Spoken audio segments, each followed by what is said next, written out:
Ok. Eh ben, ravi d'être ici au sommet du marketing. Et donc, le thème que j'ai choisi aujourd'hui, c'est le thème mieux se connaître pour mieux entreprendre, parce qu'à ce qui paraît, on parle d'entrepreneuriat ici. Alors, l'idée, c'est de comprendre pendant cette masterclass comment notre personnalité, elle influence directement notre façon d'entreprendre, d'agir et même de collaborer. Alors, vous allez voir que évidemment que ça agit dans notre manière d'être en couple, dans notre manière d'être parent, dans notre manière. Voilà, mais ce soir, on va parler particulièrement de l'entrepreneuriat. Et pour ceux qui se lancent ou pour ceux qui voilà, se sont dans un projet, un début de projet, je peux vous assurer vraiment que se connaître profondément, c'est un avantage essentiel. C'est une boussole, c'est un guide, c'est une manière de naviguer à vue dans l'entrepreneuriat. Je vais vous inviter, si c'est possible, les gens, un maximum, à fermer vos micros quand vous ne parlez pas pour qu'il y ait le moins de bruit parasite possible. Parce que moi, quand il y a un bruit, je me dis, ah, il y a une question ou il y a quelque chose. Et du coup, ça me perturbe. Alors, autant que faire se peut, si vous pouvez fermer vos micros, ça serait méga top. Et aussi pour le replay. Alors, l'objectif de cette soirée, c'est quoi? C'est vous montrer comment une meilleure connaissance de vous, elle va vous aider à éviter certains pièges dans lesquels moi je suis tombée et tout plein de mes clients sont déjà tombés dans l'entrepreneuriat. C'est-à-dire aller identifier quelles sont nos zones de talent. Alors, moi, j'aime bien parler de, vous voyez sur mon logo, retrouver la joie d'être soi. La joie d'être soi, c'est quoi? C'est quand je fais un peu vibrer mon être avec mon essence, quoi, quand je suis vraiment alignée avec mes zones de talent, avec ma zone de génie, quand je fais ce pourquoi je suis vraiment bonne et vraiment douée. On va voir aussi que dans l'entrepreneuriat, quand on apprend à bien se connaître, eh ben, on va aussi mettre en lumière nos zones de vigilance, parce que c'est pas le tout de savoir dans quoi on est bon, mais il y a aussi des points de vigilance à avoir. Dans la session précédente, Jérôme parlait de multitasking. On verra que le multitasking, en fait, ça peut être autant quelque chose qui vous envoie dans le mur que quelque chose qui peut être un super talent, parce qu'en fait, c'est un talent que tout le monde n'a pas. Et donc, du coup, évidemment, quand on est potentiel ou multitask, ça peut être un super cadeau aussi. Et puis, je vais vous amener à faire un petit exercice sur une matrice qui va vous montrer aussi comment on choisit ce qu'on délègue, nos zones de génie, nos zones d'attention, etc. En somme, l'idée de la soirée, c'est comprendre que nos qualités, nos talents innés, etc., vont nous permettre de faire des choix plus alignés et d'optimiser voilà, tout ce qu'on va commencer à entreprendre. Et donc, du coup, on va découvrir dans un premier temps dans la soirée quels sont les risques auxquels sont exposés les entrepreneurs, auxquels vous avez peut-être déjà été exposés quand vous vous êtes lancé sans vous connaître. Ensuite, dans un deuxième temps, je vous ferai faire un petit exercice sur la matrice des talents. Donc, je vous demanderai de prendre une feuille et un stylo, évidemment.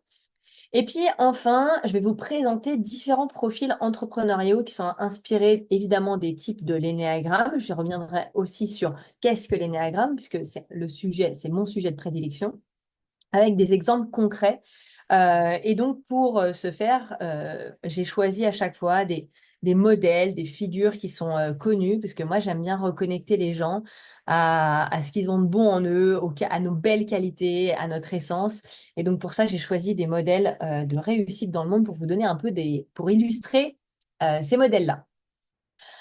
Alors, qui suis-je pour vous parler de ça ce soir? Donc, je m'appelle Cécile Flora, j'habite à Annecy en France et je suis tombée dans la marmite du développement personnel quand j'avais 16 ans. Je me suis passionnée pour l'énéagramme. Alors, l'énéagramme, c'est pas un gros mot. Ça veut dire littéralement énéa 9 grammes figure, une figure à 9 points. C'est tout. C'est aussi simple que ça.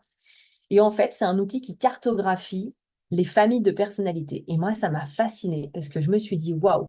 Donc, en fait, on a à aujourd'hui, franchement, on n'a jamais eu autant d'outils pour apprendre à bien se connaître et à mieux communiquer. Et pour autant, on est toujours dans un bourbier pas possible. Et on fait tout le temps autant d'erreurs, que ce soit dans la façon dont on choisit un job, une mission, une association, un business dans lequel on se lance, etc. Parce que finalement, on ne se connaît pas si bien que ça. On ne connaît peut-être pas assez bien nos contours et nos frontières.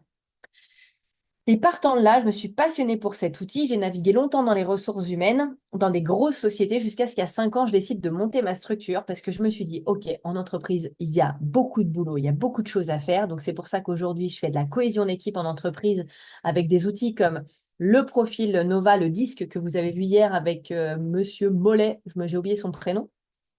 Il vous a présenté cet outil fabuleux. Euh, Jean-Pascal Mollet. Jean-Pascal Mollet, voilà. Je savais que c'était JP quelque chose, mais je ne savais plus lequel. Et donc, en fait, ces outils-là sont tellement intéressants pour aller cartographier la façon dont vous fonctionnez, la façon dont les autres fonctionnent, vos clients fonctionnent, vos prestataires, les personnes à qui vous allez vous associer. Et non, on ne fonctionne pas tous pareil. Ça serait beaucoup trop triste et beaucoup trop ennuyeux. Et donc, j'ai décidé d'en faire mon métier et donc de me lancer dans l'aventure de l'entrepreneuriat. Et c'est en ça que je peux vous dire que de bien me connaître, de me regarder en face dans le miroir et de vraiment être honnête avec moi-même et de me dire, OK, comme toi, Jérôme, je fais partie des gens qui font pouf, pouf, pouf, pouf, pouf, pouf, pouf. Et ça, si je me regarde en face, en quoi ça peut m'amener dans le mur et en quoi ça peut être un danger pour mon business et en quoi ce même talent, ça peut être quelque chose qui est génial et qui me démarque. Mais si je me regarde en face et que je regarde les deux pendants de cette même pièce, alors je peux avancer de manière beaucoup plus sereine.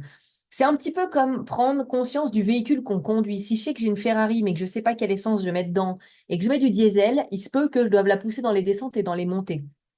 C'est pas le but quand on a une Ferrari quand même.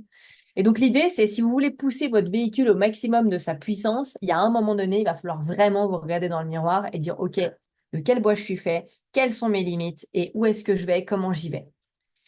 Et il se peut aussi que vous découvriez que vous n'ayez pas forcément le profil entrepreneur. Ça, c'est aussi un risque parce que tout le monde n'est pas fait pour entreprendre. Parce que entreprendre, ça nécessite pas mal de soft skills, de résilience, et j'entends beaucoup de gens qui me disent, ah, je vais me lancer dans le coaching parce qu'il y a tellement de gens qui vont mal. Ok, d'accord. Donc en fait, de partir du principe qu'il y a beaucoup de gens qui vont mal et que du coup, c'est pour ça que les clients vont venir toquer à ta porte sans que tu n'aies besoin de faire de vidéos ou de sites internet, c'est un petit peu idéaliste. Et c'est pour ça que ça fera partie aussi des choses auxquelles il faut faire attention. C'est-à-dire que quand on a un profil idéaliste, eh bien, il se peut que justement, on ne cartographie pas suffisamment les risques et qu'on n'anticipe pas suffisamment et qu'on se retrouve avec beaucoup de déceptions. Et au-delà de ça, je fais aussi pas mal de conférences sur la connaissance de soi. Et donc, c'est pour ça que j'ai énormément de plaisir à vous parler d'un sujet qui me passionne absolument ce soir. Alors, comment on fait sur un... Voilà, passer à la slide d'après, c'est très bien. Du coup, moi, j'ai envie de vous connaître un petit peu plus. Et j'avais une question à vous poser. Combien d'entrepreneurs ici se sont lancés sans avoir une idée précise de qui ils sont, de ce qui les motive profondément, si on est honnête? À vos micros. Ah, c'est bon, là, vous pouvez ouvrir vos micros. Moi, je dirais que quand c'était ma première société, c'était clair que la seule chose que je voulais, c'était m'occuper puisque j'avais un bébé en bas âge et que je me suis dit, tiens, je vais peut-être pas essayer de trouver le moyen pour pas perdre en compétences, pour pouvoir après revenir en salariat. Après, ben, je me suis piqué au jeu, en fait. Voilà. OK. Donc, tu y allais à l'audace, en fait. Tu t'es pas posé trop de questions. Tu t'es dit, voilà, j'essaye. Et puis, Exactement. Je veux dire, ça m'a pris, alors voilà, ça m'a pris comme ça. Je me suis dit, si j'arrête, puisque je suis dans la technique, si j'arrête, je vais perdre mes compétences. Je veux m'occuper de mes trois enfants, de mes trois enfants. Donc, j'ai un mari absent. Ok, ben, je vais me débrouiller. Je vais prendre pendant 5 ans. Et puis après, ben, on verra bien. Voilà. OK. Donc, se lancer dans l'entrepreneuriat avec trois enfants, on peut dire que Oui. là, c'est quand même un choix bien audacieux. Ah, je peux pas dire que j'ai pas été audacieuse. J'ai pas réalisé forcément les risques. Mais oui, ben, il y avait la petite qui était sur mon lit pendant que j'étais en train de me former aussi parce que c'était malgré tout une technique que je connaissais pas encore vraiment bien puisque ça n'existe, c'était Internet et c'était il y a 25 ans. Donc, il y avait que des bouquins pour apprendre en fait. Voilà. C'est intéressant ce que tu dis parce que tu as dit quelque chose. Tu as dit, en fait, j'avais pas anticipé les risques. Et il se peut qu'en fait, tu fasses partie des profils qui n'ont pas forcément besoin et qui ne les voient peut-être même pas. Parce qu'en fait, si tu les avais vus ou si on te les avait dit, peut-être que ça t'aurait un peu gâché ton dream et que tu n'y serais pas allé.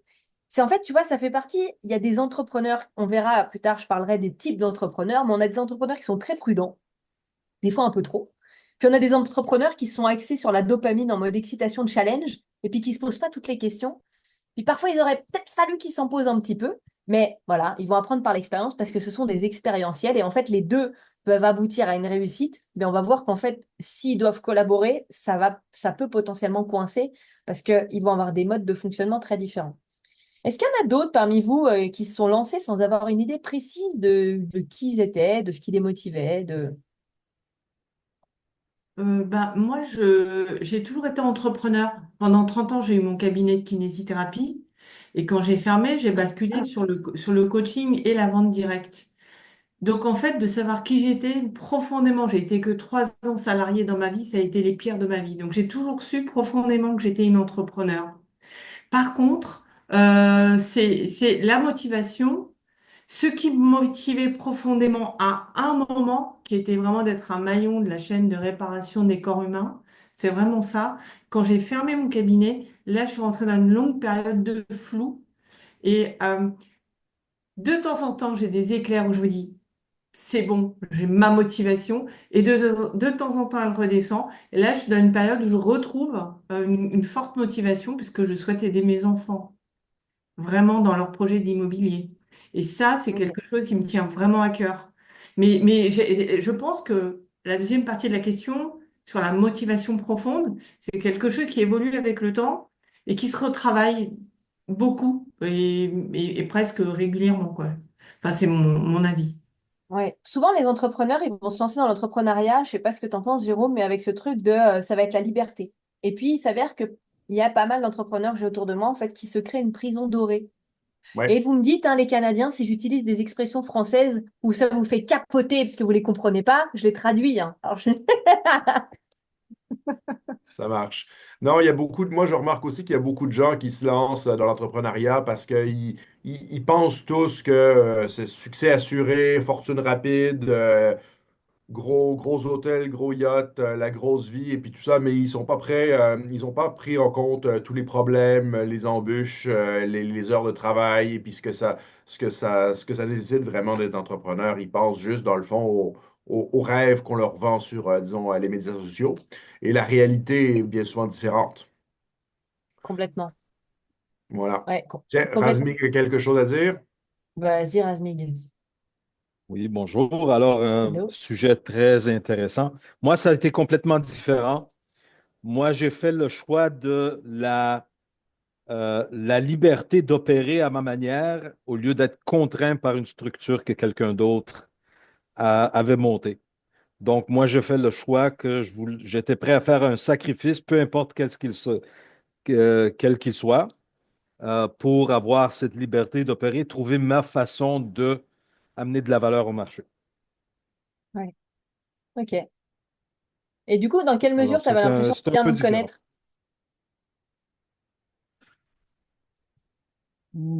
Euh, je suis encore en train de me découvrir.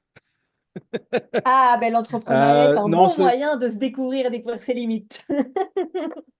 oui, alors, j'étais pas trop sûr. La seule chose que je savais, c'était que le cadre, je savais ce que j'étais pas, plutôt.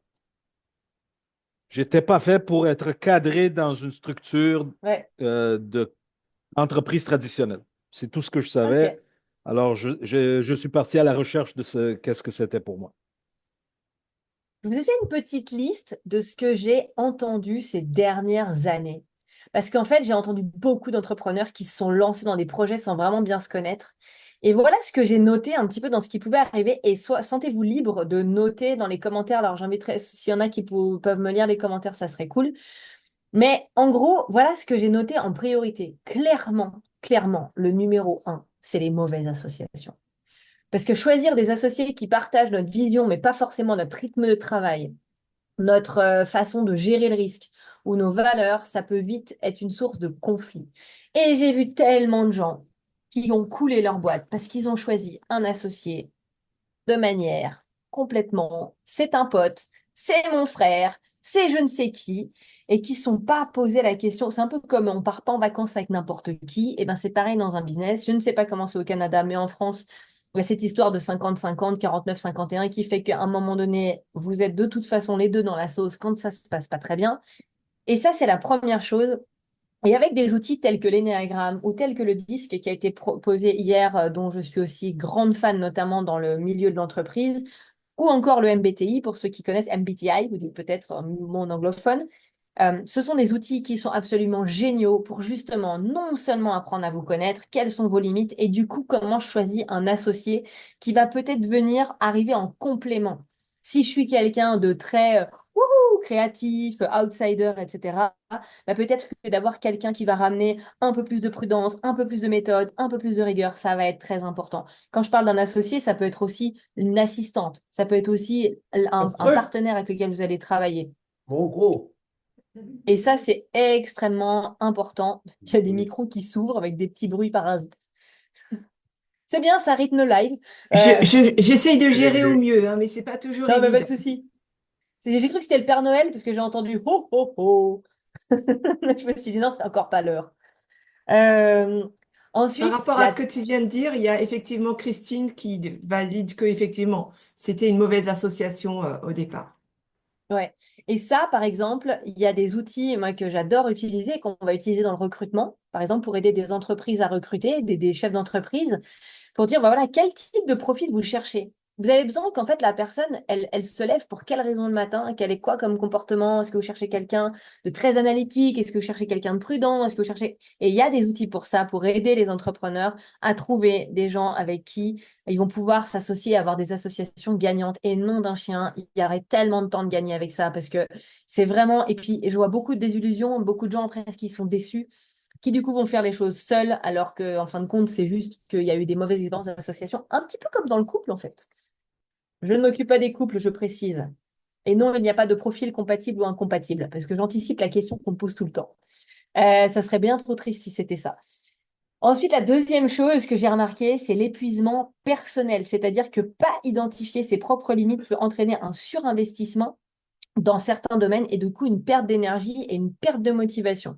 C'est-à-dire qu'en fait, on va avoir des personnes qui vont me dire, oh là là, mais moi, faire des vidéos sur les réseaux sociaux, je fais ça tous les jours et j'aime pas. Et puis en fait, je dois communiquer et puis je vais et puis avec les il faut, avec des je dois et qui en fait se mettent des choses et qui se surinvestissent dans des choses qui sont pas eux parce qu'ils se sont persuadés qu'ils devaient le faire. Et en fin de compte, il y a des choses qui conviennent à n'importe quel type d'entrepreneur, que ce soit le podcast, soit la vidéo, que ce soit faites carrément de le déléguer parce que vous n'avez pas du tout envie de mettre votre trombine sur les réseaux. Il existe aujourd'hui 1000 biais de communiquer pour communiquer. Et ça, c'est important d'identifier ses limites. Est-ce que ma limite, c'est aussi, ben, en fait, moi, travailler seul chez moi, clairement, je vais mourir à petit feu. Être solopreneur, on sait que ça, c'est quelque chose qui est souvent pas anticipé et qui va amener à un épuisement personnel. En se disant, mais je comprends pas, je suis entrepreneur, je fais un truc que j'aime, il y a de la liberté, il y a tout ce que j'aime, et pourtant je meurs à petit feu. Bah oui, si vous faites partie de la team des extravertis, bah vous vous nourrissez au contact des gens et vous avez besoin d'être en relation avec des gens. Donc, être solopreneur chez vous, évidemment que vous allez mourir à petit feu. Ensuite, le troisième point, d'ailleurs, s'il y en a qui veulent rebondir sur ce deuxième point, donner un exemple illustré, vous êtes les bienvenus. Là encore, hein, n'hésitez pas à ouvrir le micro, on n'est pas nombreux, on est intimistes. Faites-vous plaisir. Carrément. Je prends avec plaisir. Et si vous voulez juste m'écrire dans la marge et que Pascal remonte la question, c'est avec grand plaisir. Enfin, donc le troisième point que je repère très souvent, c'est évidemment la stratégie qui n'est pas du tout alignée. C'est-à-dire que je développe une stratégie qui ne correspond pas à ma personnalité, qui me fait sortir de ma zone de confort au point de prendre des risques. Et là, pour le coup, j'ai un exemple très précis. Est-ce que vous connaissez tous Anthony Robbins? Ok, évidemment. Voilà, à la française, nous, on a David Laroche. En fait, moi, j'adore ce genre de personnage. C'est le genre de personnage qui va te mettre le feu, qui va te chauffer une salle, qui va faire sortir de toi les trucs en mode vas-y, fonce, you can do it, yes we can, et tout, on y va. Ça, c'est génial.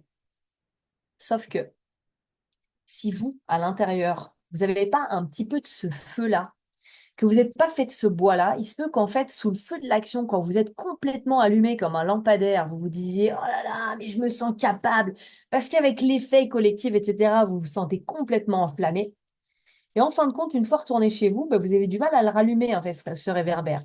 Parce que cette stratégie, qui peut être parfois des stratégies dites agressives que certains coachs ou entrepreneurs vont prôner, et d'ailleurs, on voit beaucoup de gens dans l'entrepreneuriat qui ont ce feu-là, en fait, et qui insufflent ce feu-là, et qui oublient qu'en fait, en face d'eux, ils ont peut-être des gens qui naturellement sont pas dopés comme ça à la dopamine, ne sont pas en mode entrepreneur challenger. Et du coup, ces gens-là vont acheter des stratégies qui ne sont pas alignées et qui ne correspondent pas à leur personnalité. Donc ça, c'est vraiment un point de vigilance. Quand vous faites accompagner par quelqu'un ou quand vous choisissez un coach, un business coach ou quoi que ce soit, attention à toujours faire en sorte que ce que vous allez prendre, vous le remettiez à votre sauce pour que ça ait du sens, quoi. De ne pas vous mettre à travestir votre personnalité. De toute façon, ça s'essouffle très vite. Mais du coup, comparaison négative, dévalorisation, etc., and so on and so forth. Et du coup, on arrive sur un résultat qui n'est pas du tout satisfaisant. Et enfin, le dernier, je suis sûre que parmi ceux qui ont un business qui fonctionne bien, à un moment donné, ils se sont retrouvés sous l'eau, donc ils se sont dit, je délègue. Pareil, quand on délègue, sans conscience de ses points faibles, on risque de mal déléguer ou de se retrouver submergé par des tâches pour lesquelles on n'est pas fait. Donc, en fait, la première chose, donc il y aura un petit exercice à la fin pour savoir quel genre de tâches on délègue. Je vous ai prévu un truc tout bête, tout simple, qui permet de savoir qu'est-ce que je garde et qu'est-ce que, salut Razmig, et qu'est-ce que je décide de déléguer. Et c'est en ça que les outils avec lesquels je travaille permettent de découvrir vraiment nos qualités, nos limites, nos talents. Et cet outil, c'est l'énéagramme et qui permettent justement d'identifier et de limiter la casse parmi les 4 points que je vous ai mentionnés. Et puis évidemment, il y a un autre point que je n'ai pas mentionné, mais c'est être complètement inadapté au marché, c'est-à-dire que je peux, par exemple, voilà, me dire qu'il y a tel et tel business qui est intéressant, et puis pas faire d'études de marché, pas assez anticiper, et du coup me retrouver complètement inadapté par rapport au marché parce que du coup, je me connais pas suffisamment bien et du coup, je me suis lancée dans quelque chose qui n'était pas du tout fait pour moi. Et ça, je le vois, mais un petit peu moins par rapport à ce que je vous ai listé ci-dessus. Est-ce qu'il y en a qui sont concernés par certains points? Moi, je dirais il y a eu à la fois l'association et la délégation. Oui. Ce qui est Moi, la logique, délégation, c'est le rapport à Vas-y, l'autre. vas-y. Par rapport à? C'est le rapport à l'autre, c'est-à-dire que voilà, je me suis fait phagocyter, c'est-à-dire que d'un coup, la personne avec moi, elle a pris le dessus. Et voilà, j'ai pas su, comme ça faisait partie sûrement de mes petits points faibles, ben finalement, j'ai pas su recadrer la personne. Oui. C'est important c'est pour ça que je vous disais connaître vos contours, connaître vos frontières, arriver à poser les limites. Quand on délègue, en fait, de savoir aussi qu'est-ce qui est intéressant de déléguer. Hier, j'étais à un board de co-développement d'entrepreneurs et il y en a un qui nous pose une question, il voulait déléguer ce qu'il fait de mieux dans sa boîte, c'est-à-dire la relation client. Il connaît les clients depuis 30 ans. Il allait prendre un prestataire externe pour déléguer le truc qu'il aime le plus, dans lequel il est le meilleur. Très mauvaise idée. Très, très, très, très mauvaise idée, surtout avec la relation client.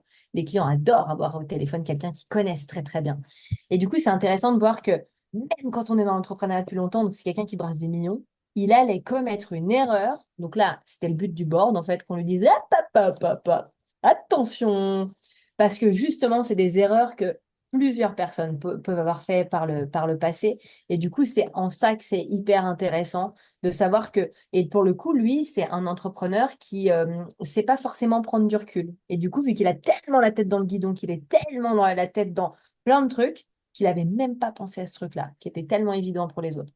C'est pour ça que c'est aussi intéressant, quand vous êtes entrepreneur, de pouvoir avoir des espaces dans lesquels vous allez pouvoir discuter avec des gens qui sont différents de vous et qui vont pouvoir vous amener une autre approche. Pas rester solo. Alors, du coup, je vous ai dit un gros mot tout à l'heure, je vous ai parlé de l'énéagramme. Et du coup, je vous ai mis une petite figure. Alors, la figure, vous en occupez pas, elle est complexe. Donc, je vous ai mis les petits bonhommes autour pour simplifier. Et moi, je suis connue dans le monde de l'énéagramme parce que je m'amuse à faire des petites vidéos humoristiques. Notamment, j'en ai fait sur les entrepreneurs. Pour justement vulgariser, simplifier, rendre accessible la connaissance de soi. Parce que quand je suis arrivée dans le monde de l'entrepreneuriat et dans l'énéagramme, je me suis dit, mon Dieu, c'est quoi ça? Ces gens qui se prennent au sérieux et qui parlent de choses très, très complexes. Et donc, en fait, pour vous simplifier les choses, l'énéagramme, c'est quoi? C'est un modèle. C'est un modèle. Juste ça. qui identifie 9 familles de personnalités. Voilà, et ça, c'est le plus simple que je puisse vous dire. Et l'idée, c'est qu'en fait, ça vous permet d'avoir une boussole qui vous aide à naviguer dans votre vie. Là, en l'occurrence, on parle de l'entrepreneuriat. Et donc, je vous fais un bref descriptif hyper rapide avant de passer à du concret, comme dirait Jérôme. Euh, L'idée sur l'énéagramme, donc évidemment, bah, ça reprend les mêmes préceptes que ce que vous avez pu voir hier ou ce que vous pouvez connaître sur d'autres outils. C'est toujours sous-tendu par les mêmes grands principes.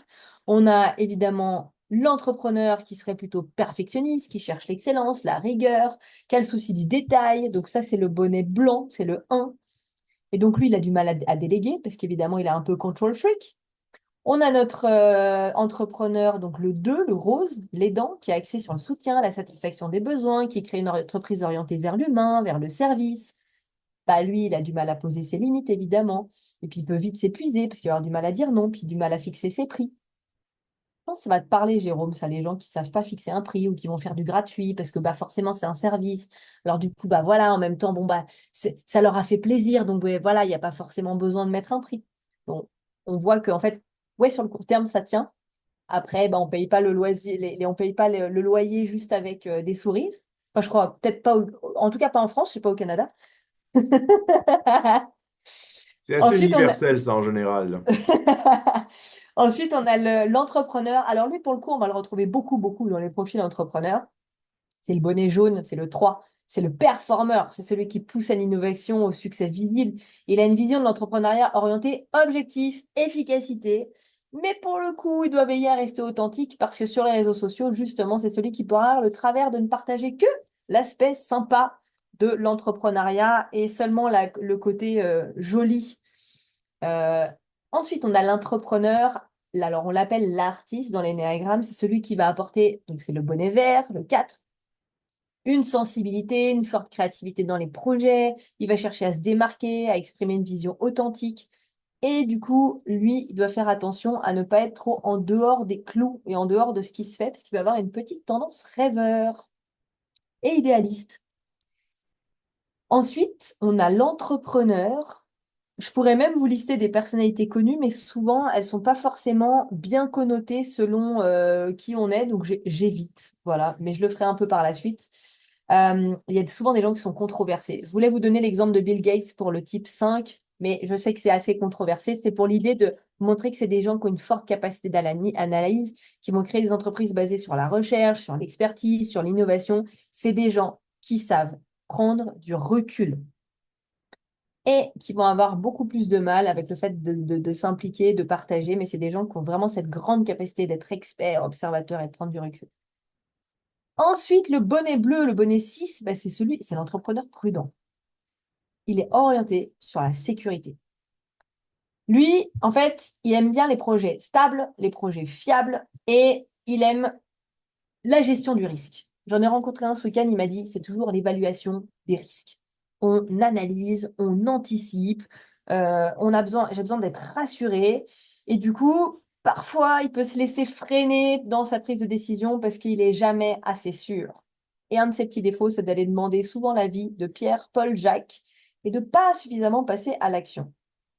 C'est pour ça qu'à ce stade-là, vous pouvez déjà imaginer que le petit bonnet jaune, s'il collabore avec le petit bonnet bleu, eh ben, ça peut être pour l'un et pour l'autre un super cadeau. Il y en a un qui fonce, qui est efficace, objectif, et il y en a un qui lui dit, hop, hop, hop, hop, hop. T'as pensé à ça, ça, ça, ça, ça, parce que ça, si ça tourne mal, voilà ce qui va nous arriver. C'est en ça que c'est hyper canon. Et oui, la liste des 9 personnalités, vous l'aurez en PDF en cadeau, en scannant le petit QR code à la fin. Donc, vous n'avez même pas besoin de prendre des notes. Oui, j'ai oublié de vous le dire. Si vous avez envie de prendre des notes, vous pouvez. Tout ce que je vous dis, j'ai fait des podcasts et j'en ai fait des PDF. Donc, que vous soyez mémoire auditive, visuelle, vous aurez tout. Et Oui, juste, Caroline demandait s'il y avait s'il y avait la liste des 9 personnalités. La liste.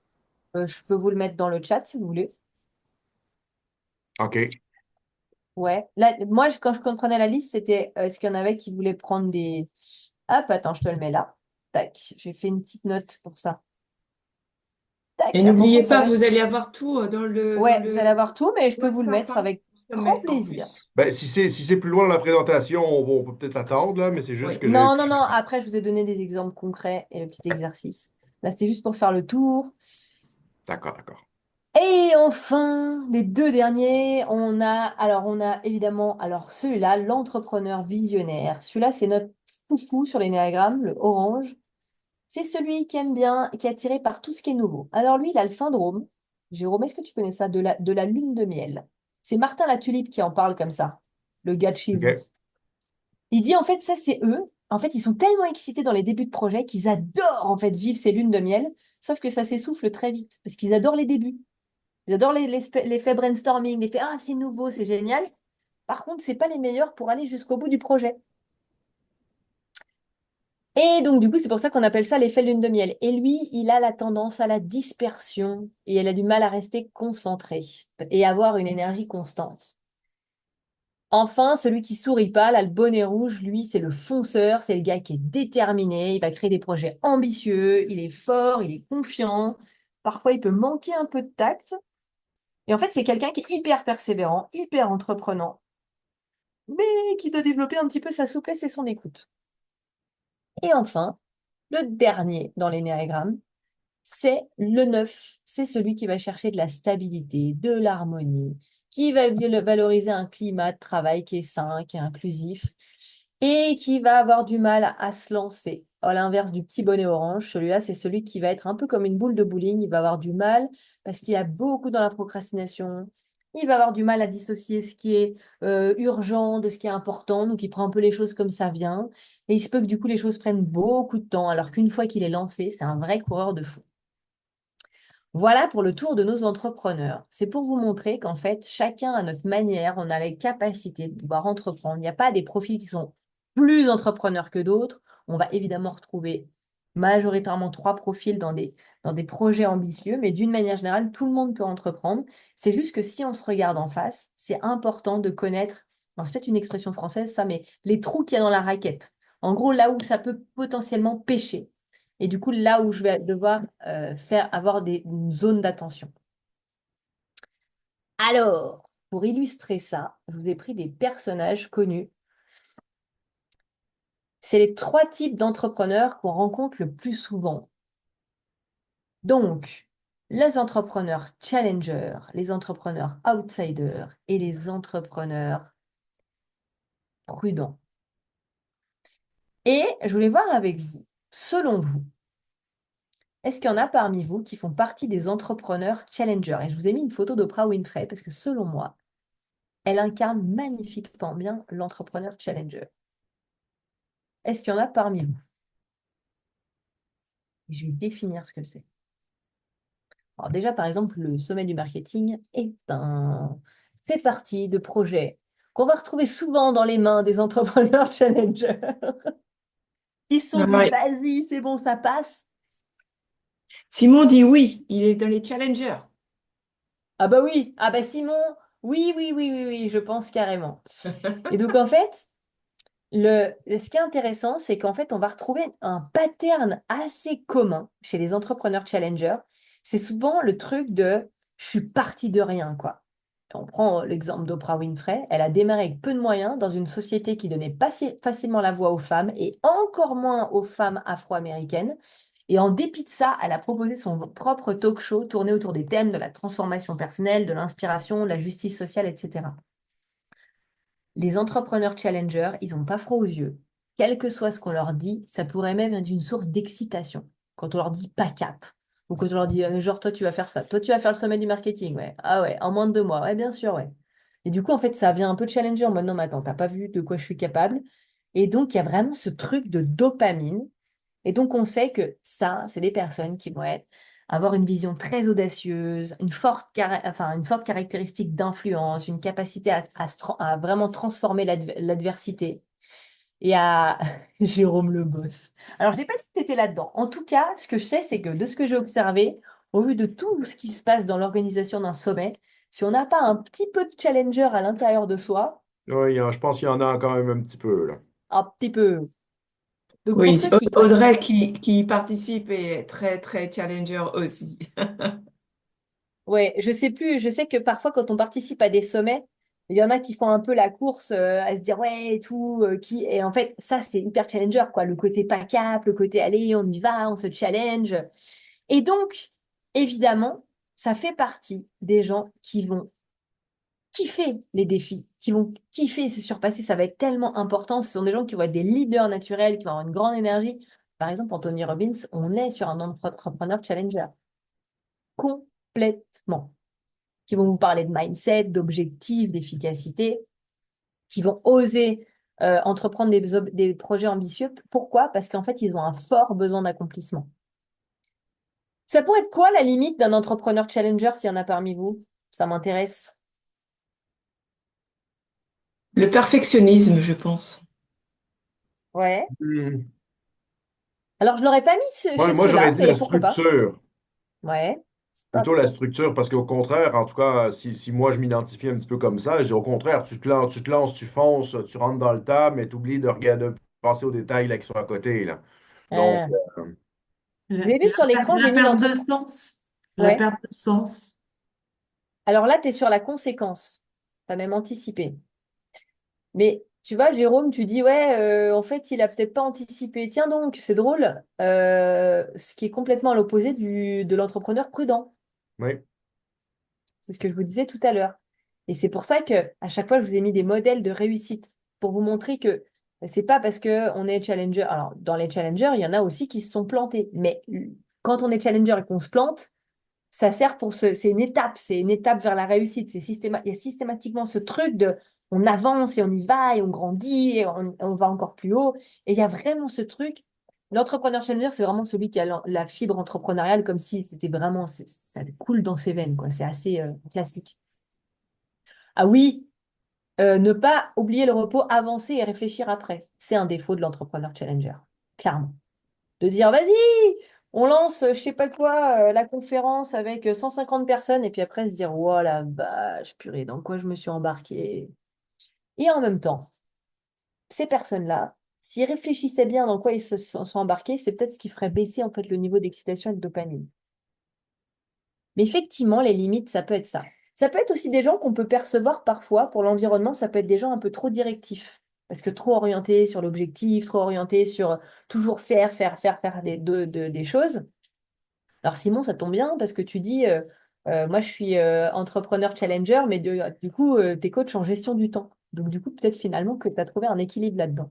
Mais d'une manière générale, on sait que ça peut être des gens même qui peuvent être difficiles à suivre. Quand ils créent une entreprise, que souvent en fait, ça va être des gens qu'on va retrouver ben voilà, dans des créations d'entreprises, pour les salariés ou pour les employés qui suivent derrière, ça peut être wow, ça s'arrête jamais, quoi. C'est épuisant. Et du coup, le conseil que moi j'ai à donner à ces gens-là, c'est d'apprendre à ralentir, le mot qu'ils n'aiment pas, et d'évaluer les actions, prendre en compte les besoins de l'équipe, même si ça peut être les besoins des proches, les besoins de la famille, pour leur permettre d'atteindre les objectifs en renforçant l'impact. Mais l'idée, c'est d'aller voir derrière, est-ce que quand je suis en train de me mettre des challenges, je suis en train de me prouver quelque chose, ou je suis en train de prouver quelque chose à quelqu'un, ou est-ce que juste je suis vraiment, voilà, aussi dans une zone de plaisir? Est-ce que c'est vraiment nécessaire que j'aille aller à chaque fois chercher l'extra miles? Parce que parfois, ça peut mener à l'épuisement, et c'est typiquement des gens qu'on va retrouver à 50 ans à se faire un espèce de gros problème de santé, parce qu'en fait, ils ne se sont pas écoutés, parce que la course a toujours plus. Donc ça serait un danger. Donc voilà, le petit conseil, c'est prendre en compte les besoins. Ouais, ralentir, je sais que c'est un gros mot, ça, ralentir, prendre le temps. C'est pour ça que le fait, typiquement, quelqu'un qui est un entrepreneur challenger, je conseille, ben voilà, vous allez choper un entrepreneur prudent. Vous allez discuter avec lui quand vous voulez lancer un projet. Et peut-être qu'en fait, il va vous éviter parfois de foncer la tête dans le mur ou d'aller trop vite. C'est pour ça que c'est hyper intéressant, ces complémentarités. Ensuite, alors, j'ai pas mis que des entrepreneurs parce que c'était compliqué pour moi d'aller chercher dans la sphère entrepreneuriale avec le croisement enfin voilà, on est à l'autre bout de la planète. Si je vous mets que des gens qui sont en France ou au Canada, c'est compliqué. Donc, je vous ai mis Tim Burton. Donc, on va le considérer comme un entrepreneur parce que, mine de rien, il a bien mené sa barque. Et donc, je vous l'ai mis dans dans les... Alors attends, je dis, c'était nécessaire après un burn-out, j'ai retrouvé l'équilibre. Bah oui. Voilà, le coup classique. Ben, j'invente rien, hein. L'entrepreneur outsider. Donc lui, pourquoi je vous ai mis Tim Burton? Parce que pour moi, il représente complètement l'outsider par excellence. C'est-à-dire que il a un style complètement décalé, il s'est jamais conformé aux standards d'Hollywood, il est sombre, il est poétique, il a des films complètement barrés. Et en fait, il est complètement non conventionnel. Combien de fois on entend quand on se lance dans l'entrepreneuriat, oh là là, mais avec ton truc complètement barré ou avec tes projets complètement fous, tu crois quoi? Enfin, voilà, c'est pas possible. C'est parce qu'en fait, c'est pas comme les autres, parce que ça sort du cadre, parce que c'est hors norme. Et donc, en fait, lui, il nous invite à quoi? À montrer qu'en fait, on peut embrasser sa singularité et qu'on peut vraiment réussir en étant un entrepreneur outsider. Donc, ça fait partie des gens qui vont être très créatifs, qui vont être visionnaires, qui peuvent être anticonformistes, qui vont apporter une touche unique dans ce qu'ils entreprennent. Et pour le coup, il faut une sacrée touche d'audace parce que c'est prendre le risque aussi de diviser complètement. Les films de Tim Burton, il n'y a pas on aime un peu. C'est soit on aime beaucoup, soit on n'aime pas du tout. Donc ça divise aussi pas mal. Est-ce qu'il y en a qui se reconnaissent dans l'entrepreneur outsider? À faire les trucs complètement en dehors des clous, d'avoir inventé un truc complètement improbable, ou une méthode qui sort un peu des rangs, ou d'avoir l'impression il n'y a pas d'outsider parmi vous. Ah si, il y a quelqu'un qui dit Et si, il y moi. a Christine. Ok. L'entrepreneur outsider, pour moi, il fait partie de celui qui a besoin d'avoir une vraie assurance à l'intérieur parce qu'en fin de compte, il ne va pas surfer sur le truc qui fonctionne, il ne va pas forcément faire le truc qui marche. Ce sont des gens qui vont vraiment avoir un grand sens de l'originalité, qui vont être capables d'explorer des trucs complètement novateurs et en dehors des sentiers battus. Et du coup, ils peuvent toucher, mais alors toucher vraiment profondément. Parce que pour le coup, quand vous touchez les gens à un endroit où ils ne s'y attendent pas, ça peut être vraiment intéressant. Ce serait quoi, selon vous, parce que du coup, il y en a certains qui sont là parmi vous, les limites de l'entreprise. Donc, pour ceux qui veulent relier ça à l'énéagramme, tout à l'heure, le challenger, on aurait pu être sur du 3 ou du 8. L'entrepreneur outsider, on peut être sur du 4 ou du 7. Ça sera pour relier à vos PDF que vous aurez après. Pour ceux qui connaissent un petit peu l'énéagramme, n'est-ce pas, Simon? Ce serait quoi les limites de l'entrepreneur outsider? Ben, c'est qu'il fonce dans un endroit où il n'y a absolument pas de marché, donc il peut se prendre un méga mur, quoi. Ouais. Ou alors, il va créer un marché, en fait. Voilà, il va peut-être Oui, créer même ben, c'est une le truc. question de temporalité, en fait. Soit c'est Ouais. pile au moment où il y a cette demande, et à ce moment-là, ça va être jackpot. Soit ben, il va le démarrer, et j'en sais quelque chose parce que je l'ai fait, euh, en dehors de la temporalité, et là, ça a été le flop. C'est le flop. À votre avis, qui est un entrepreneur outsider dans le domaine de la tech ou qui n'est plus de ce monde? Je donne un indice. Ouais, exactement, Steve Jobs. Mm. Complètement. Le mec, il s'est dit, je vais créer des appareils pour une forme de jouet qui vont pouvoir, on va dire, être assez familiaux, etc. et rigolos. Non mais, imaginez quand même le projet de départ, quoi. Et en plus, le logo, ça sera une pomme croquée. Ok, on n'est pas tout à fait dans ce qui se faisait à ce moment-là. Et il y en a plein d'autres, hein, des gens qui ont fait ça. Pour le coup, pour moi, excusez-moi du terme, mais il faut quand même une grosse, grosse, grosse Oui. audace pour faire ça. Parce que clairement, c'est qui tout double, vu ce qu'il mise sur la table. Donc Steve Jobs, ouais, clairement, on est dans l'entrepreneur outsider. Qui, tu vois, Simon, on va reprendre ce que tu disais tout à l'heure, a pas forcément pris bien soin de sa santé, s'est pas beaucoup ménagé, parce qu'effectivement, ça a mal fini. Mais oui, les entrepreneurs outsiders, parfois, ils peuvent se perdre. Oui, Pascal? Il y a deux réactions. Il y a Stéphanie qui dit être trop avant-gardiste et se planter, comme dit Oui. Pascal, et Corinne qui dit se sentir incompris. Il y a tellement de gens qui ont essayé de sortir un truc comme un iPad des années avant que l'iPad sorte et c'était pas le moment et on leur a ri au nez, on leur a dit mais ça mais jamais de la vie ça va fonctionner, jamais de la vie. C'est comme en France, on a la marque de voiture Renault. Oh, c'est un peu voilà, je sais pas. Et en fait, il y a une voiture qui s'appelle la Twingo. Vous pouvez regarder sur internet ce que c'est. À la base, c'est une nana qui a griffonné ça sur une petite feuille en rigolant sur le bureau de son collègue pour rigoler. Et en fait, c'est la voiture la plus vendue. Parce qu'en fait, ils se sont dit, purée, mais c'est trop génial, une voiture en forme de jouet. Et c'est une voiture qui a été une vraie révolution, en fait, que tous les ados avaient quand ils se sont mis à avoir le permis. C'était une petite caisse à savon avec vraiment une bonne bouille. Et encore aujourd'hui, ils la refont. Et donc, en fait, c'est effectivement l'idée de se planter, mais c'est à un moment donné avoir l'audace de faire un truc complètement outside the box. Et donc, effectivement, on va dire, là, je vais reprendre sur Tim Burton, mais les entrepreneurs de ce type-là peuvent parfois se perdre dans des idéaux, dans des émotions, dans des trucs qui peuvent être des fois un peu trop barrés et qui font qu'en fait, ben, ils vont pas toucher un maximum. On sait que la motivation de l'entrepreneur outsider, c'est pas forcément de faire de l'argent. C'est clairement d'aller faire un truc complètement voilà, original, qui lui parle, qui le porte, et qui va être, voilà, qui va toucher des gens très différents. Et parfois, ils vont avoir du mal aussi à concrétiser leur vision, du mal à s'impliquer dans des aspects plus répétitifs, administratifs de l'entrepreneuriat, parce que ce sont souvent un peu des créateurs fous. Par exemple, Retour vers le futur. Doc qui crée sa DeLorean complètement barrée, on est sur un entrepreneur outsider, complètement. Et donc, pour ces entrepreneurs-là, ce que je conseille, c'est même pas un conseil, c'est une grosse, chaude recommandation, c'est de se faire encadrer vraiment par des gens qui vont les aider à concrétiser une vision euh, et à avoir des gens qui vont les aider sur tous les aspects, on va dire un peu rébarbatifs et répétitifs pour que eux soient vraiment quasiment que dans la création et dans le flow. Et c'est très important parce que ça va être souvent des gens qui vont se disperser, avoir de nombreuses idées, de nombreux projets qui vont se disperser. Et enfin, le dernier personnage que je vous ai mis, alors je ne sais pas si vous l'avez reconnu, parce que personne n'a vu sa bouille en fait, c'est le créateur d'IKEA. Il s'appelle Ingvar Kamprad. Alors je ne sais pas comment je prononce son nom. Et lui, c'est ce que j'appelle les entrepreneurs prudents.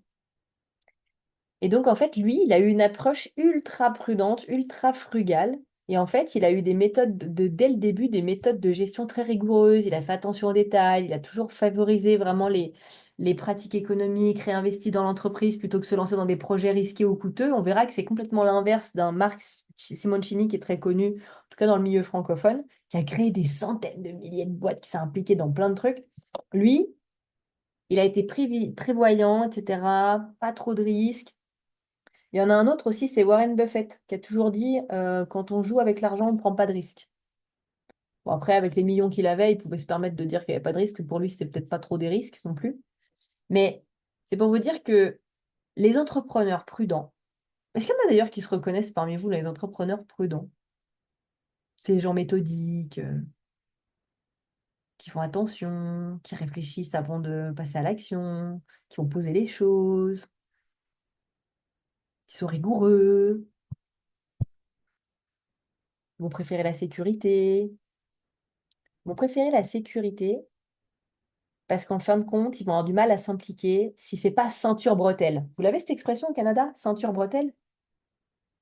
Double sécurité. Moi. Sophie, moi. Ok, il y en a quelques-uns parmi vous. Alors, eux, ils ont besoin que la décision, elle soit minutieusement réfléchie. Et alors, vous pouvez carrément... Ouais, vous pouvez être un petit peu de chaque, effectivement. Mais ce serait bien d'aller regarder vraiment c'est quoi le pattern en fait chez vous dans l'entrepreneuriat. Et en fait, ça pourrait être relié par exemple dans les types énéagrammes au 1 et au 6. En fait, typiquement, ce qu'on va voir, donc évidemment, ils ont un sens de l'organisation, un sens de l'anticipation qui va leur permettre de naviguer en toute sécurité, minimiser les risques pour eux, mais surtout minimiser les risques pour l'équipe et pour le projet. C'est le fameux qui te dit au cas où. Est-ce que tu as pensé à? Et imagine si ça se passe.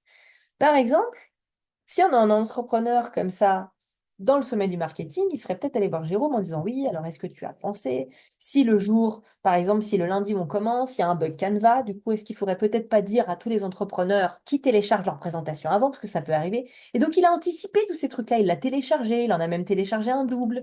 Et puis alors, il a fait ci, il a fait ça. En fait, c'est celui qui est prévoyant, l'entrepreneur prudent. OK?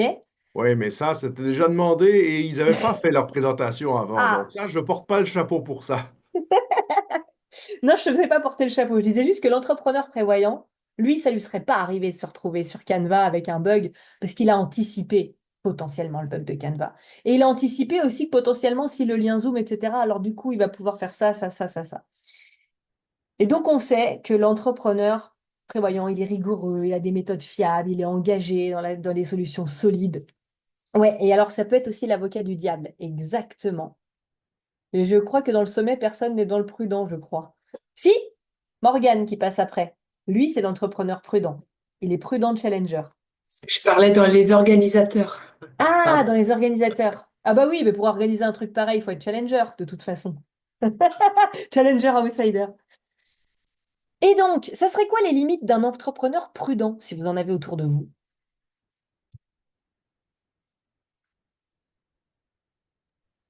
Il rate des sacrées opportunités. Ouais, malheureusement, le truc, c'est que, en fait, parfois, même l'entrepreneur prudent, il peut avoir des fois des standards élevés pour lui-même, un niveau d'exigence. Et puis, du coup, en fait, il va manquer de flexibilité. Il peut se retrouver paralysé par le doute. Ça, c'est quelque chose qui arrive très souvent. Trop grande prudence, ralentir le processus décisionnel. Du coup, en fait, s'il est associé avec quelqu'un qui est challenger, clairement, à un moment donné, ça peut clasher. Parce qu'il y en a un qui dit attention, attention, attention, puis il y en a un qui dit mais non, on fonce, on y va. Et en fait, il y a un milieu entre les deux. Et du coup, ça peut être des gens qui peuvent hésiter à saisir des opportunités, c'est-à-dire qu'il y a un gros business à racheter, puis ils vont dire ah non, non, non, non, non, on planifie tout, puis hop, ça leur est passé sous le nez, parce que des fois, il faudrait mieux peut-être faire vraiment aller en mode coup de cœur, en mode Wouh on y va, on vit les risques jusqu'au bout. Et donc, du coup, ben, qui vont peut-être pas saisir des opportunités très audacieuses, par peur de l'incertitude, par peur de l'erreur, par peur de mal faire. Donc, effectivement, ouais, il y en a qui parlent d'étouffement, peu d'engagement. Alors, en fait, il y a de la prise de décision, mais elle est longue. Elle est longue, longue, longue. C'est typiquement l'entrepreneur qui dit ah ben j'ai encore pas posté ça parce que c'est pas assez parfait, c'est pas assez bien. Le fameux syndrome de l'imposteur que j'entends par Mons et par Vaux parce que c'est pas assez parfait, parce on pourrait toujours faire une autre formation, ça pourrait toujours être mieux. Mais en tout cas, je voulais vous montrer que on peut être un entrepreneur prudent et on peut réussir. Et d'ailleurs, des entrepreneurs prudents, il n'y a pas que lui, hein. Les conseils pour ces entrepreneurs-là, ben, c'est justement d'intégrer une dose de flexibilité, de se dire, OK, c'est bien de pouvoir prévoir, mais je me laisse aussi quelques jokers où je vais aller à l'intuition, parce qu'il faut savoir que les prudents, en fait, ils sont tellement prudents et ils ont tellement dans leur fichier cette façon d'analyser vite les risques qu'en fait, ils peuvent aller des fois un peu au coup de folie, parce qu'en fait, ils ont une très, très bonne intuition. Parce qu'en fait, ils ont cette capacité à prendre des risques calculés avec rapidité et ils ne se rendent pas compte parce qu'en fait, ils viennent amener le mental et le petit vélo sur l'intuition de base en fait qu'ils ont. Et donc, du coup, c'est bien qu'ils s'entourent de gens qui vont être visionnaires, qui vont être créatifs, qui vont les encourager à élargir leur champ d'action. C'est pour ça que d'avoir des challengers et des outsiders autour d'eux, ça va leur faire beaucoup de bien. Et puis, bah, qu'ils apprennent un peu que l'imperfection, ça fait partie du jeu. Et qu'en fait, bah, même si on se plante, c'est pas grave. Comme diraient les challengers, si on se plante, on pousse. Voilà. Euh, et puis, est-ce que vous avez des questions sur ces trois types d'entrepreneurs? Est-ce qu'il y en a qui ont reconnu des gens eux-mêmes? Ouais, je vois qu'il y en a qui sont reconnus, des petits signes. Est-ce qu'il y en a qui veulent dire quelque chose avant qu'on passe à la suite? Non? Ok. Je veux surtout pas couper les moments où potentiellement vous voulez poser des questions. Ok. Et enfin, slide pour toi, Jérôme, que j'ai rajouté au moment où tu as posé ta question à Simon. J'ai décidé de rajouter une petite slide. Regarde, c'est un bonus. Le multitou, l'explorateur. Alors, je ne sais pas si c'est toi, mais en tout cas, avec ta question, ça m'a bien fait rire. Je me suis dit, allez, celui-là, je vous le mets. Alors, je ne sais pas si vous connaissez Marc Simoncini en France, mais en tout cas, c'est un gars. En gros, il a été connu quand il a créé Mythique, le site de rencontre. Le site de rencontre Mythique en 2001. Et le gars, il a conquis le marché européen. Et il ne s'est pas arrêté à ça. Je crois qu'il s'est investi dans au moins 30 boîtes. Il fait tout. Alors, il a créé un vélo. Il s'est mis business angel. Il fait des émissions de télé en France qui veut être mon associé. Il est dans le domaine de l'optique. Il a vendu des lentilles. Il est dans les nouvelles technologies. Euh, le mec, en fait, est un multi-entrepreneur. Il est de partout et il est bon dans tout. Ça arrive. Alors, Simon, je suis d'accord avec toi que quand on fait plusieurs choses à la fois, il se peut qu'on perde en puissance, etc. Et on a quand même quelques exceptions. Alors, je voudrais donner de l'espoir aux gens qui sont multitaskers, multipotentiels, multi-entrepreneurs. C'est qu'on peut aussi avoir une réussite quand on a ce pattern-là. C'est souvent des gens qui vont être très visionnaires, qui ont une curiosité, qui ont une vision d'avenir et qui sont très innovants, qui vont repousser les limites de certains secteurs et qui vont aller toujours un peu plus loin. Mais c'est surtout des gens qui sont très dans le monde des idées, quoi, qui se laissent pas stopper, qui se laissent pas arrêter. Alors ça pourrait ressembler aux challengers, sauf qu'il y a un côté un peu plus flexible. Alors pour ceux qui connaissent l'énéagramme, on est plus sur la base 7 pour le coup. C'est celui qui explore, quoi, qui se pose pas tant de questions, qui y va par plaisir. David Laroche, et c'est quelqu'un qui interviewe pas mal de stars. Il a interviewé Marc Simoncini. Il lui dit, ouais, mais comment t'as senti que tu pouvais vendre ce business ou que tu pouvais faire ça? Puis le gars lui dit, mais en fait, j'ai rien senti du tout. J'ai pas de stratégie, quoi. Pas comme le challenger. Et en fait, je sais pas, je l'ai fait un peu au pif et puis ça s'est bien mis. Ouais, mais non, t'as quand même une stratégie. Puis l'instinct, mais t'as quand même une stratégie. Il dit, mais non, en fait, j'y suis allé au plaisir. Je suis allé comme ça, au feeling. En fait, j'ai vraiment pas de stratégie. Et pendant 15 minutes, il y a un échange comme ça où le gars lui dit, mais il y a forcément une stratégie dans la réussite. Le gars dit, non, en fait. Moi, il y a des fois où j'ai fait même des grosses, grosses conneries et ça aurait pu me coûter ma boîte, mais voilà. Effectivement, le multitask, souvent, il va manquer de structure, il va éviter les contraintes. Et du coup, le conseil que je peux lui donner, c'est justement apprendre à prioriser, s'entourer de gens qui vont être assez stables et qui vont lui apporter de la structure et de la constance et cultiver de la patience et parfois lever le pied et savoir se dire que voilà, on n'a pas besoin tout le temps d'être dans la précipitation parce que c'est souvent quelqu'un qui souffre de dispersion, de distraction et de précipitation. Tous les trucs en sion. Est-ce qu'il y en a qui se connaissent, qui se reconnaissent dans l'entrepreneur, aventurier, explorateur, multitou?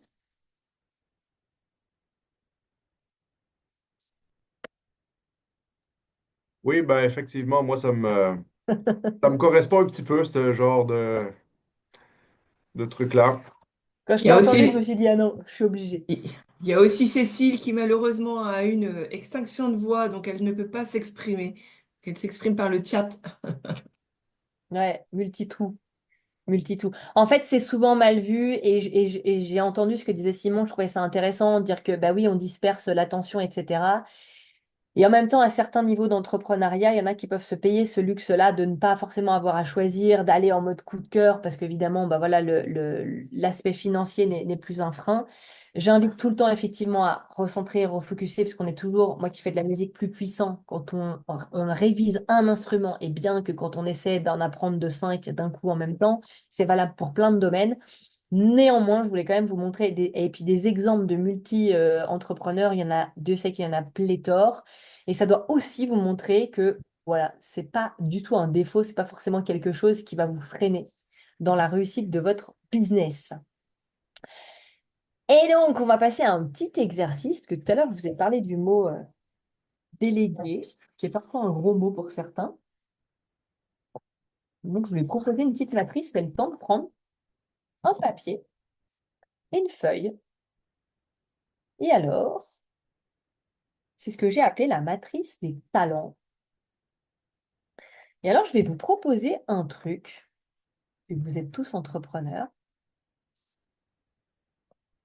c'est d'aller prendre 3 minutes pour lister toutes les tâches que vous réalisez régulièrement dans votre activité entrepreneuriale.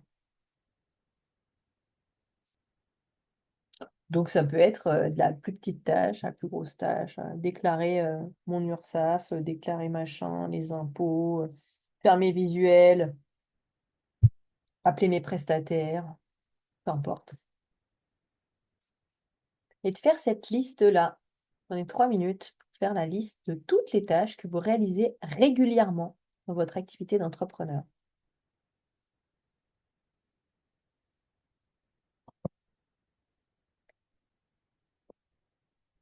Et Jérôme, toi, quand l'ambition de faire plusieurs sommets, tu peux même prendre comme exemple le sommet du marketing. Ça peut être pas mal.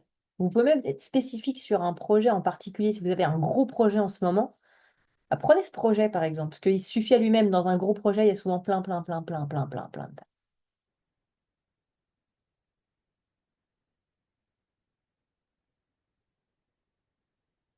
Il faut plus de 3 minutes, bah, je peux vous laisser 5 minutes.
Quelque chose que vous pourrez continuer même à faire après chez vous, sans problème.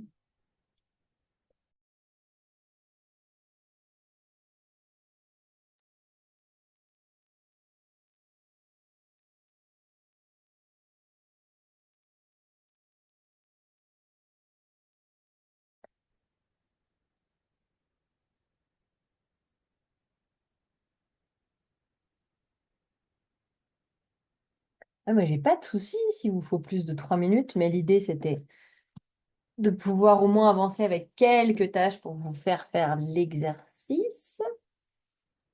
Bon, ben écoute, alors allons-y. Allez, hop, allons-y. Alors, est-ce qu'il y en a qui veulent partager quelques tâches qu'ils ont mis? Je peux vous donner un exemple, par exemple, créer des visuels sur Canva. Ça, c'est une tâche. Jérôme, Allez, t'en as une comme ça à me lister? ce serait bien que ce soit Oh, pas un des animateurs. Voilà, justement, que ce soit un de... Ben, je sais pas. Ben, justement, Corinne, puisque elle avait besoin de plus de 3 minutes. Tiens, tiens, vu que tu as parlé, Corinne.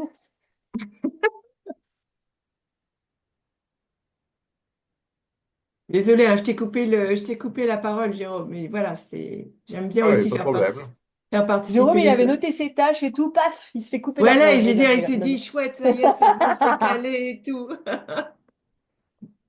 Ok. En fait, il y a pas de souci. Cet exercice, de toute façon, vous pourrez le refaire. Je ne me rappelle plus, Jérôme, je vais poser une question, c'est horrible. Pour ceux qui ne sont pas là ce soir et qui ont acheté le coffret, ils vont voir en replay, on est d'accord? Oui, oui, oui, tout ça Ok. c'est enregistré, puis ils vont pouvoir y avoir Coucou, accès et ainsi de suite. du coup, coucou à ceux qui nous regardent en replay. Oui. La majorité des gens vont regarder en replay, là, tu Ouais. le vois, là, à cette heure-ci, c'est l'heure creuse. Mais c'est ça, il y a plein de gens là, qui me disent là, qui peuvent pas tout voir, si ça, là, et tout. On est déjà en train de me harceler, savoir quand est-ce qu'on va les avoir. J'attendais un peu, là. Oh. Oui. Mais c'est un bon problème, ça, Jérôme. Tu vois, ça, c'est Et les co- problèmes des entrepreneurs challengers. Hein, ils vendent du contenu hyper de qualité, ils mettent la barre haute, ils en parlent, ils se bouent, et puis après, ben, les gens, ils veulent. Voilà. Oui, Alors ben avant oui, que... mais il faut juste qu'on ait le temps de le finir, là. On peut pas tout faire en même temps, là. Mais bon, on va y aller une chose à la fois. C'est ce que je leur réponds. Il y a Corinne qui a ouvert son micro, alors avant qu'elle l'éteigne, Si, Oui. Corinne, let's go. Alain. Bon, désolé, je mets pas la caméra, c'est pas possible ce soir, mais pas de souci. pas de souci. On t'imagine. Oui, imaginez-moi. Alors moi, bah, il y a énormément de tâches que je fais, mais ce qui m'interpelle en fait, c'est quand j'ai vu ce que tu as affiché entre j'aime pas, compétent, pas compétent. Attention, t'as anticipé. Juste pour l'instant, quelques tâches. Ok. Bah justement, les visuels Canva, par exemple. Euh, Ok. voilà, je l'ai fait. Par contre, je suis pas très douée pour. Ah. Fait ma com. J'ai essayé plusieurs fois de déléguer, mais c'était un peu un fiasco, donc maintenant je fais. Je fais ma compta, je fais mes rendez-vous avec mes clients, je fais mes entretiens découvertes, je fais ma prospection. Qu'est-ce que je fais d'autre? Ouais, on est sur des tâches assez classiques. Alors Voilà. attends, on va s'arrêter là. Attention, révélation. Tu m'as listé quelque chose, tu m'as dit ma com. C'est quelque chose pour lequel je suis pas très douée. Et tu m'as dit j'ai essayé de déléguer plusieurs fois Oui. et ça a été un fiasco. Ok, alors maintenant je vais vous révéler les choses. Les tâches que vous avez listées, parmi ces tâches-là, vous allez voir que il y a des tâches que vous aimez. Ok, je vais prendre mon cas, moi créer des visuels Canva, ça m'éclate. Enfin, ça m'éclatait, maintenant j'ai une community manager, mais j'aimais vraiment ça. Et en fait, j'étais compétente pour ça. Donc j'aime et je suis compétente, c'est une zone de génie. Moi, j'adore créer des visuels, j'adore faire, voilà, ça m'éclate. Ok? Ça, c'est votre zone de génie. Est-ce qu'il y a des tâches parmi celles que tu as listées que tu aimes et pour lesquelles tu es compétente? S'il y a une chose que je délègue, enfin, je pense pas que je délèguerai un jour, c'est mes rendez-vous avec mes clients. Enfin, mes Ouais, rendez-vous, j'étais sûre que tu allais me dire ça. même mes entretiens découvertes, voilà, j'aime bien que ce soit moi, voilà, c'est ça, j'aime beaucoup en fait, parce que Ça, c'est c'est extrêmement important. découvrir, bien, voilà. ça, c'est extrêmement important. Vous vous rappelez l'exemple que j'ai donné de l'entrepreneur que j'ai croisé hier et qui dit, ouais, ça, c'est ma zone de génie. Alors, il l'a pas dit comme ça, mais en tout cas, il aime le faire, il est compétent pour le faire, il est extrêmement compétent, ça fait des années qu'il le fait, et il allait le déléguer à un prestataire externe. C'est sa zone de génie. Jamais. Jamais tu délègues là où tu prends du plaisir. Par exemple, prendre un setter ou un closer. Quelqu'un va dire, ah, faut prendre un setter, faut prendre un closer. Puis tu vas avoir un setter qui va écrire des messages complètement informels sous ton nom à des gens, peut-être à des gens que tu as déjà écrits, que tu connais déjà un peu, et ça peut créer une zone de tension. C'est ça.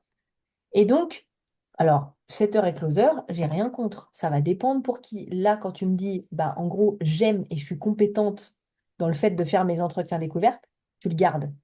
OK? Mm. Évidemment, ce que je vous dis, c'est toujours globalement juste, spécifiquement faux, il y aura toujours des exceptions, ok? On est d'accord, je vous raconte pas des... Enfin, je vous donne des clés, mais il y a toujours des petites nuances. Ensuite, est-ce que tu peux me donner une tâche que t'aimes, mais pour laquelle tu manques de compétences?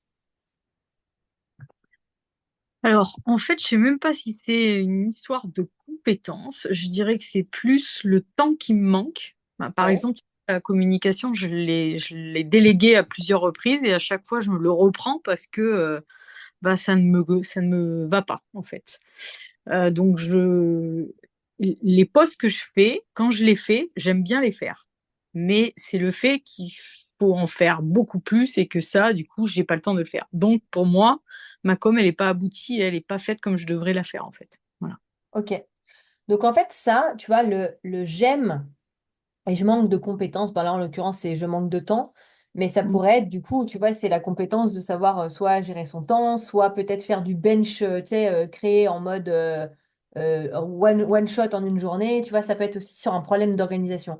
Ça, c'est Mm. notre zone d'apprentissage. C'est quelque chose qu'on peut garder parce qu'il se peut qu'en fait, tu vois, on fasse une petite formation Canva, on fait une petite formation avec quelqu'un. Et en fait, ça, c'est quelque chose qu'on peut aussi garder, qui est notre zone d'apprentissage, sur lequel on peut peut-être potentiellement trouver du plaisir. Évidemment, on n'a pas tous le budget pour tout déléguer.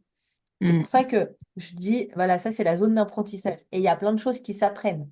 C'est comme vendre, c'est comme closer, c'est comme, je sais pas, moi, plein de choses en fait. Ça peut s'apprendre. Mm. Est-ce qu'il y a une tâche que tu n'aimes pas et pour laquelle tu es compétente? Ah, une chose que j'aime pas et pour laquelle je serais compétente. Ouais. Euh, Bah, j'ai envie de dire toute la partie entre guillemets la comptabilité. Enfin, vu les diplômes que j'ai là-dedans, je suis censée être compétente, mais en fait, j'ai pas envie de le faire, quoi. Et voilà. Hmm. Donc, c'est Tu ce que je comprends fais. pourquoi, tu comprends pourquoi la zone à déléguer, elle est dans j'aime pas faire, mais je suis compétent? D'accord. Est-ce que tu comprends pourquoi c'est là? Parce qu'en fait, ce qu'il y a à déléguer, c'est des tâches qui te fatiguent, c'est des tâches qui te frustrent, c'est des tâches sur lesquelles tu n'as pas forcément une valeur ajoutée. Et en fait, quand tu as un business, il y a un moment donné où en fait, ben, le maximum de ton temps, tu le passes sur ta zone de génie. L'idée, c'est quand même de prendre du plaisir un peu dans ce qu'on fait. Et en fait, quand tu délègues, si tu sais le temps que ça prend, si tu sais à peu près ce qu'il faut, tu vois, de quoi ça s'agit, déjà, tu te fais un peu moins arnaquer. Parce qu'en fait, quelqu'un qui fait ta compta, qui te facture 600 euros par mois, alors qu'en fait, il en a pour 30 minutes et que tu lui as déjà mâché le travail, c'est quand même intéressant de savoir que toi, tu as déjà borné le truc, tu sais ce dont tu as besoin et tu connais déjà le fond du truc. Pour ça qu'en fait, ce que tu n'aimes pas faire et pour lequel tu es un peu compétent ou tu sais de quoi tu parles, ça, c'est effectivement une zone à déléguer. Les tâches qui fatiguent, les tâches qui frustrent, les tâches qui peuvent être automatisées aussi. Quand je parle de déléguer, il y a beaucoup de choses dans l'entrepreneuriat que les gens ne connaissent pas. C'est tout ce qui va être les robots qui automatisent pas mal de choses. Ça fait Mhm. gagner un temps de dingue. J'aime pas le faire et je suis compétente pour le faire, mais juste j'aime pas le faire en fait. Ça me prend du temps sur ma zone de génie, sur ce que je pourrais faire et que je fais de bien. Le lien à mes clients, les rendez-vous avec mes clients, le fait de créer une conférence de qualité pour voilà, les entreprises. Et en fait, ben voilà, je suis en train de faire ma compta, je suis en train de faire ces machins-là. Et il se peut que, en plus, je me dis, ah oui, mais oui, c'est une question d'argent.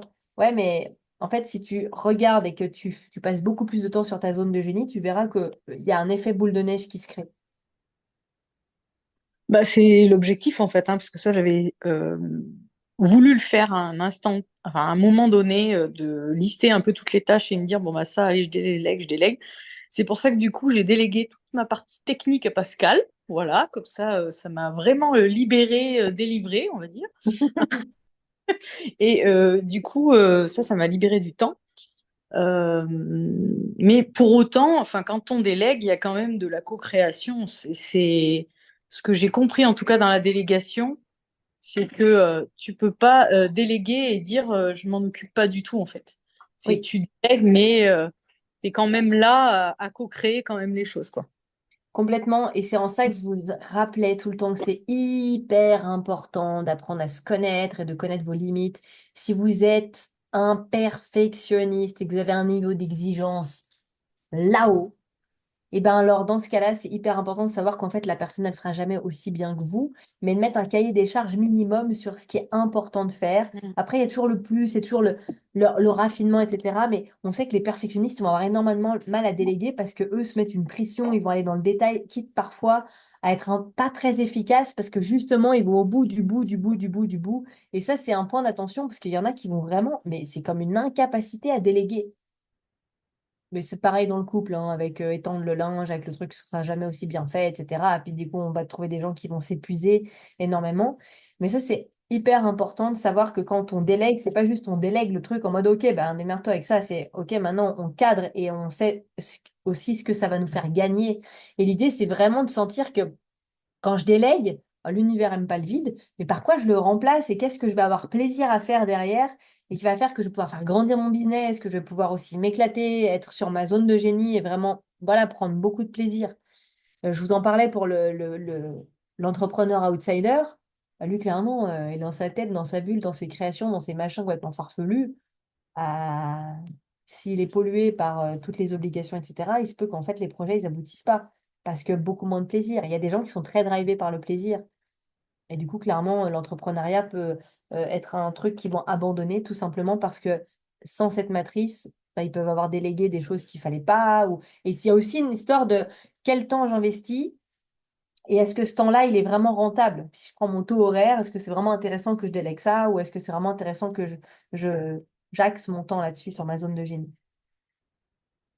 Et enfin, il y a la dernière zone, ce que j'aime pas faire et pour lequel je suis pas compétent. Est-ce qu'il y en a parmi vous qui ont ça là? Des tâches pour lesquelles que vous n'aimez pas faire et pour lesquelles vous n'êtes pas compétent? Ok. Moi, c'est payer mes impôts, par exemple. Oui, tout ce qui est comptabilité, là, ce genre de truc-là. Ok. Bah, C'est ça, pas ce qu'on dit. compétent ou pas envie? Ah, ça c'est différent. Mais en fait, parfois, effectivement, on peut manquer de compétences dans cette capacité à anticiper le fait que les impôts tombent tous les ans à la même date. Ou le fait, oui, voilà, les poursuites au tribunal, etc. En fait, on dit que ça, c'est la zone à écarter de son quotidien pour se concentrer sur des tâches avec une plus forte valeur ajoutée. C'est-à-dire qu'en fait, quand je suis pas compétent et que j'aime pas, dans l'idéal, c'est soit je délègue, soit j'ai un partenaire. Mais encore une fois, avant cette étape-là, on revient exactement au début de la présentation. Regardez-vous en face quand vous allez lancer un business, quand vous lancez un projet, quand vous lancez, ça peut être un sommet, ça peut être une conférence, ça peut être peu importe un événement présentiel qui est dingo c'est de se dire, OK, qu'est-ce que je n'aime pas faire et qu'est-ce que pour lequel je ne suis en plus pas compétent. Et ça, vous allez le mettre dans les mains de quelqu'un pour qui c'est la zone de génie. Il y a des gens qui adorent planifier, qui adorent structurer, qui adorent faire ça. Trouvez-les. Parce qu'en fin de compte, c'est là où vous allez être très bon. Moi, mon assistante, elle est très, très, très, très, très à l'opposé de moi. Et elle me dit, t'as pensé à, et au cas où, et ces trucs-là, et ces trucs-là. Et moi, elle me gonfle, en fait. Je lui dis, fais, en fait. Moi, j'ai juste besoin de savoir à peu près, mais c'est hyper important de prendre quelqu'un pour qui votre zone à éviter, c'est sa zone de génie à elle. Est-ce qu'il y a des exemples parmi vous? Alors, il y a Caroline qui a fait un long message. Ah, Donc, est-ce que Caroline, ça vous gêne de prendre le micro et de le dire? désolée que j'ai moins de Non, réaction, mais je peux ça me donner une gêne pas fois. du tout. Je sais pas Super, si vous merci allez pouvoir Caroline. me voir. C'est Voilà. bon.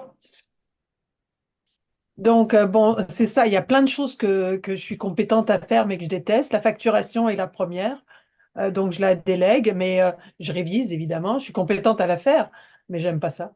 Je donne mes feuilles de temps et puis je les laisse faire.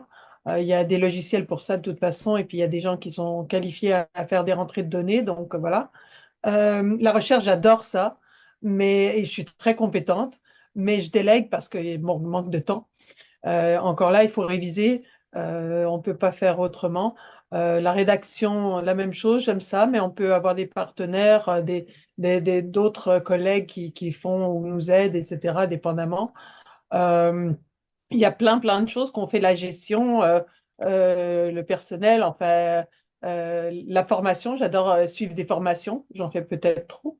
Mais bon, apprendre, c'est toujours riche. Tout ce qui est, par contre, euh, comment dirais-je, tout ce qui est site web, etc., je suis pas compétente. Créer, là, on a vu ce matin des pages, lead pages, etc. Je vais en parler, je vais essayer de faire ça, faire ça pour et changer ce qu'on a vu hier, changer un peu la présence LinkedIn, etc., qui existe depuis des années. D'ailleurs, la photo, j'ai plusieurs années de moins que présentement. Donc, il faudrait peut-être mettre à jour et faire. Mais c'est pas là, c'est surtout pour voir des collègues. C'est pas là que je vais chercher ma clientèle. Donc, ils mettent Et trop ça de serait temps. quoi, ça serait quoi le risque, Caroline, que tu fasses des tâches que tu n'aimes pas et pour lesquelles tu n'es pas compétente ou peu compétente?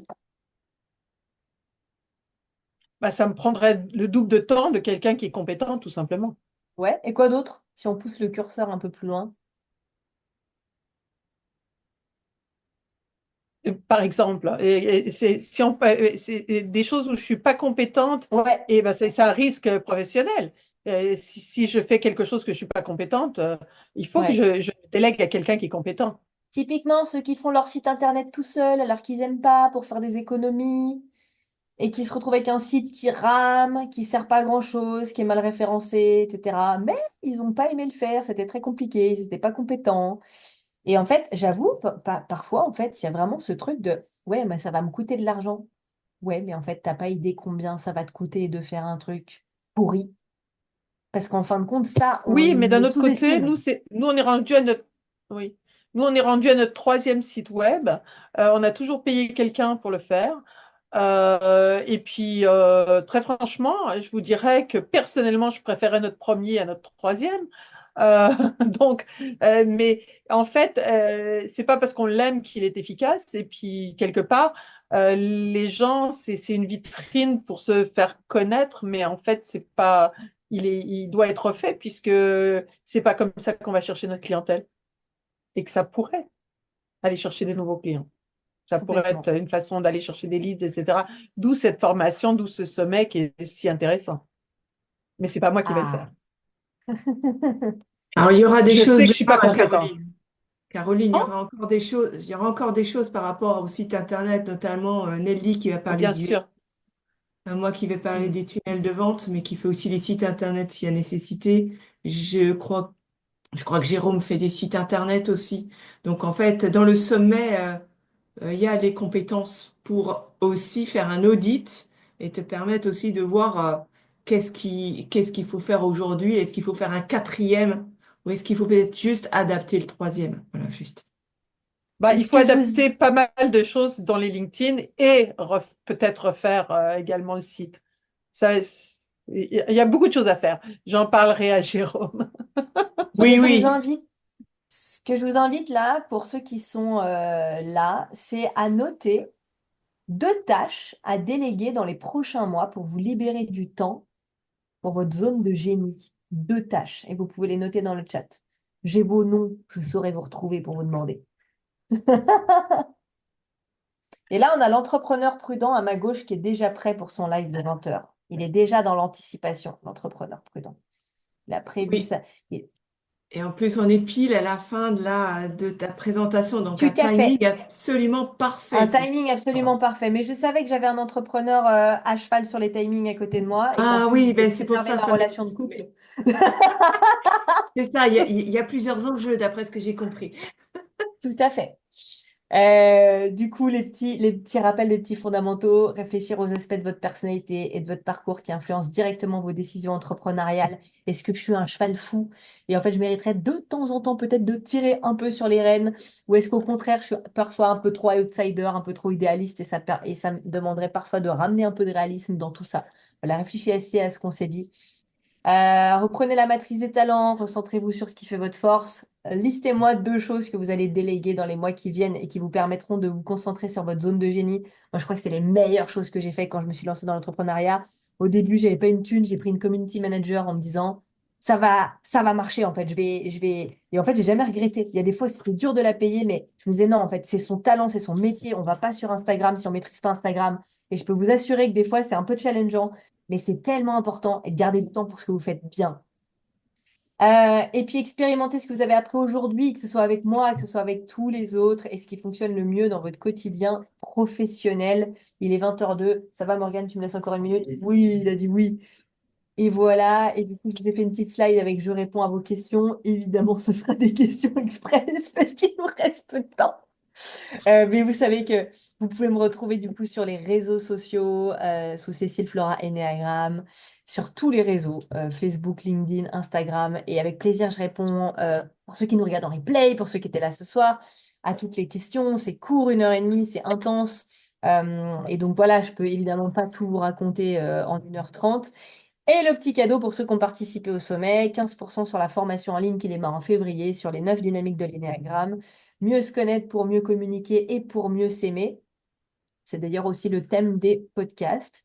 Je vous ai mis un petit QR code à scanner avec le PDF des 9 bases de l'énéagramme. Et puis sur mon site, vous retrouvez des podcasts. Si vous avez envie de vous éclater à découvrir les dynamiques de personnalité au travers de l'énéagramme, ben, vous avez les podcasts. Voilà.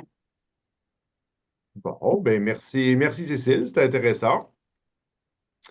Et ben, avec grand Donc, ben, plaisir. écoutez, moi, je vous invite à on continue dans le fond la discussion là, directement sur le groupe WhatsApp. Dans le fond, c'est exactement pour ça qu'on l'a mis en place pour permettre de pousser un petit peu plus loin et puis d'avoir justement votre dynamique question-réponse suivie là, et ainsi de suite, là, et surveillance.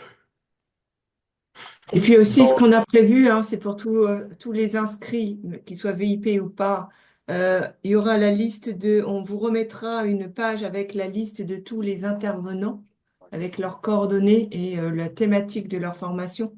Comme ça permettra aussi, parce ben, qu'il c'est y a, déjà dans le workbook, là, tout est là. oui, c'est déjà dans le workbook, mais on va vous le remettre aussi Ok, pour d'accord. que, voilà. Moi, je sais que au niveau technique, il faut réitérer, réitérer, réitérer pour que les messages viennent. Parfait. Voilà. Bon, ben, ça marche. Donc, merci beaucoup, Cécile. À bientôt. Bisous, bisous! Ça marche. Donc,